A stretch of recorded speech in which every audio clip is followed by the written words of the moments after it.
a lot of people I know want to be a product manager, right? And it makes sense. You generally make more money. You'll get more exposure. You get to do more strategy. Maybe you want LinkedIn posts and clout that way, but whatever your reason may be, a lot of people I know want to get into it. But I'd say about 80% of the product managers I meet are generally shocked within the first 6 months of the job. And a big reason for that is suddenly people realize, oh, I now have to get things done from people that I have no power over, right? I can't hire or fire engineers, designers, or my coworkers, but now I need to do work for me. So it's a very niche skill. But regardless of how you feel about that, today we'll get into three potential ways for you to get a product manager job. But before that, this is a very important part. I need people to understand the why. Now, this goes for me, firstly, but also for you guys. What is the why? Why do you want to be a product manager? Yes, you'll make good money. Yes, you'll sit at the strategy table if you're a good product manager. And more on that later. But what is your why? Do you actually enjoy building things? Do you actually enjoy seeing a customer use something that you've built where you've had an input? Do you feel that satisfaction? Have you ever done that in other areas of your life, right?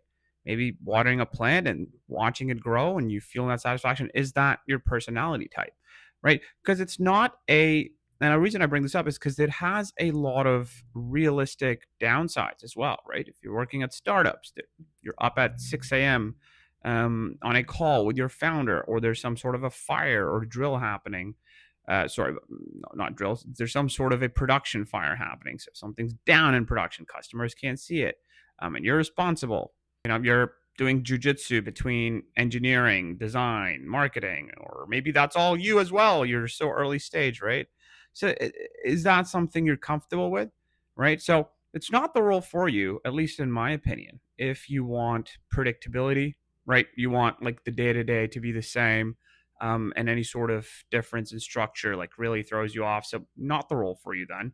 And also, if you don't like conflict or you don't have the ability to say no.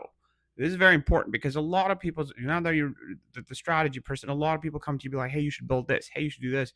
So you got to be able to manage this conflict of opinion. And I don't mean conflict like in a violent way. I mean conflict in a more, how do you appease people without agreeing to their terms, right? It's a very, very important skill.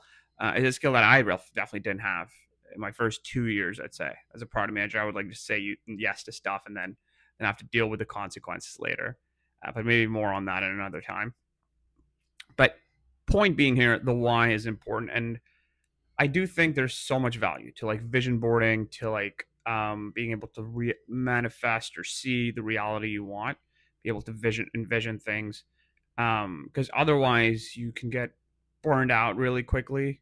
If the why is not solid, if you're not actually motivated, the burnout happens faster. You get annoyed by things faster, and you feel tired faster because you're not working on something which intrinsically motivates you. So sorry for that long monologue, but I do think it's important to highlight that before we get into the ways. Okay. Okay, number one, and this might be a little bit of a cop out, but I think is what I'm seeing a lot in the industry, is the MBA catapult. And the point I'm going to make here is that yes, having an MBA degree from a good school, right, a school that's name would matter in whichever region of work you're looking for, helps a lot. Right, so if you're in India, getting an MBA from an Indian school, for example, if we're working for Indian startups, or the Indian tech ecosystem might work. Similarly, if you're in the US, whichever state you're in, getting an MBA will help your name get some credibility.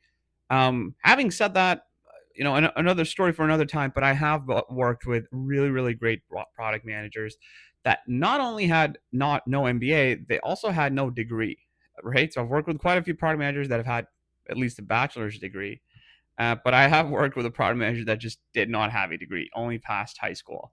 But he'd done a lot of other stuff. He'd done startups. He'd been a very big innovator from day one. So definitely an exception to the rule, but I just want to highlight that every now and then there are exceptions, right? And now you might be wondering, why does an MBA work? And that's a great question. First of all, MBA schools, the good ones, are usually selective, 7 to 8% acceptance rate, and that, really sorry about the burp. That usually means that you now have access to a very limited network.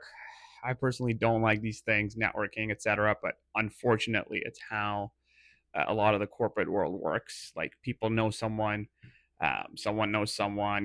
They say around 7 to 8 rules are actually filled internally within a company without even getting posted. So that is the reality of the world we live in. And so really that's the number one benefit of going for an MBA. But other than that, there's also the added benefit that recruiters will come to these schools a lot of the times, right? Maybe not necessarily for a product management position, but they might be coming for other related positions, good positions within a company. Um, that can eventually help you transition into a product management role, right?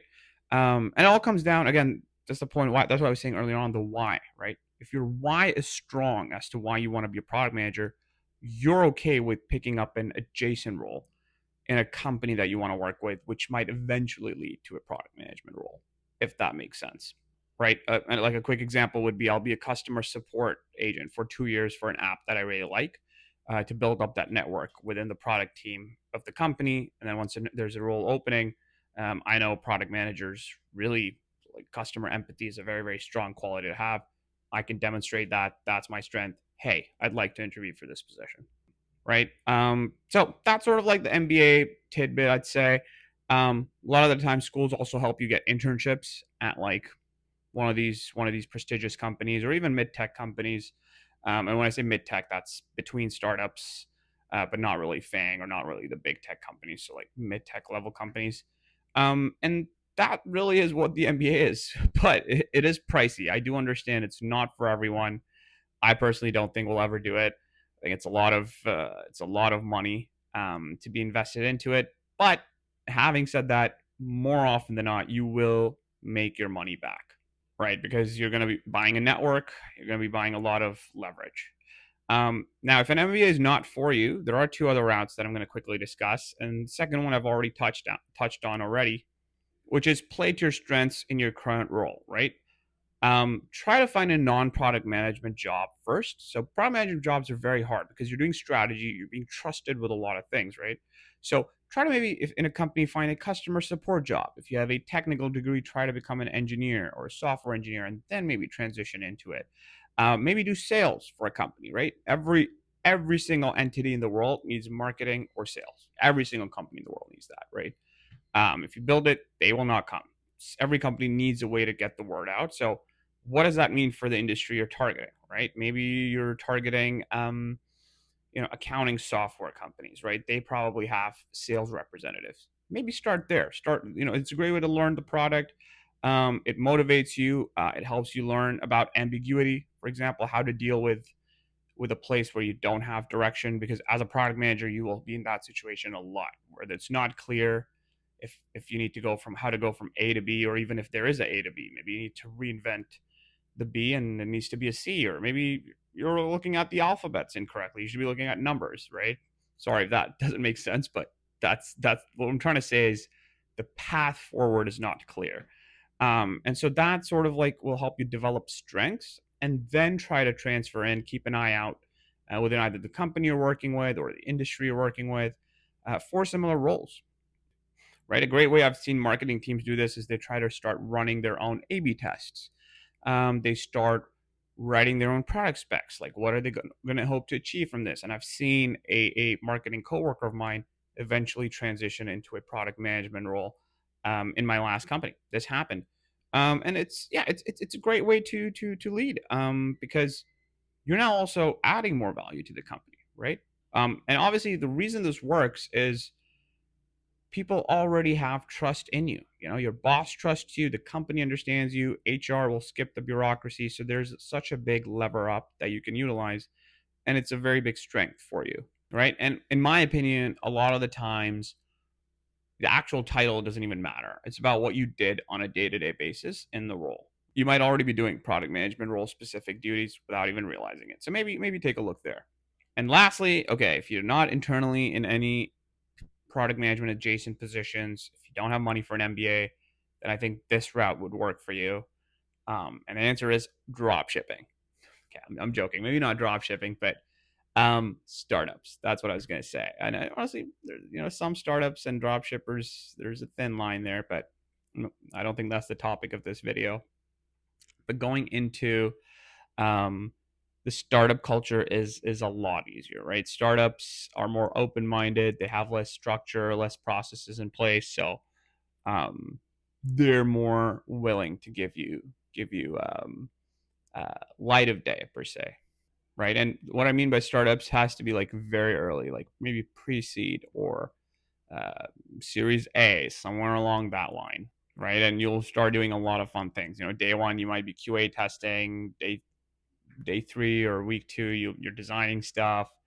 Um, Later on, you're looking at trying to set up an analytics tool so that you can see what a customer does, because nobody knows what's happening when a customer logs onto your app or on the dashboard or whatever your company does, right? But the three things you should be probably okay with is one, you're not going to work a 40-hour week. Two is you're going to have to be okay with accepting more equity with a startup, right? They're not going to give you the big dollar values that some of these other product managers make. And that's okay because you're new to the field. You're okay with accepting less money because you know in the long term you'll be able to leverage the experience that you build for a better role. So you have to be okay with that part. And also, the startup might actually work out. I know 9 out of 10 startups die within the first 5 years. I've made another video on that, but maybe this one works, right? So even if it does, even if it doesn't, you have to be okay with just not making as much money. You'll be a bit more equity focused. And then lastly, you're gonna have to be okay with chaos because you'll see a lot of chaos in startups. And then lastly, as a bonus, if none of these routes work for you, start your own project, right? Then that's where dropshipping comes in. Start your own e-commerce store, right? Start advertising, marketing, start selling something, start monitoring online conversion rates. How many people click on your product? How many people convert? I think there's a lot of synergies here, which you can learn and which transfer over to the field, because you're at the end of the day running a business, and a lot of product managers end up becoming CEOs. So there's a lot of overlap between the two fields. So if you want low risk and a high cash buffer, maybe you go with an MBA. If you have medium risk tolerance and zero tuition appeals to you, maybe look for an internal transfer. Um, and if you have high risk tolerance and high stamina, you're ready to put in the hours, then maybe go down the startup route. So yeah, pick your path, and whichever path you pick, commit to it, right? Do a lot of pros and cons, cost benefit analysis, however you want to look it up. Give it some time, but once you pick a path, commit to it at least for 6 months, and then do a self reflection, right? Because if you're not going to commit, then none of this even matters. All right, ciao.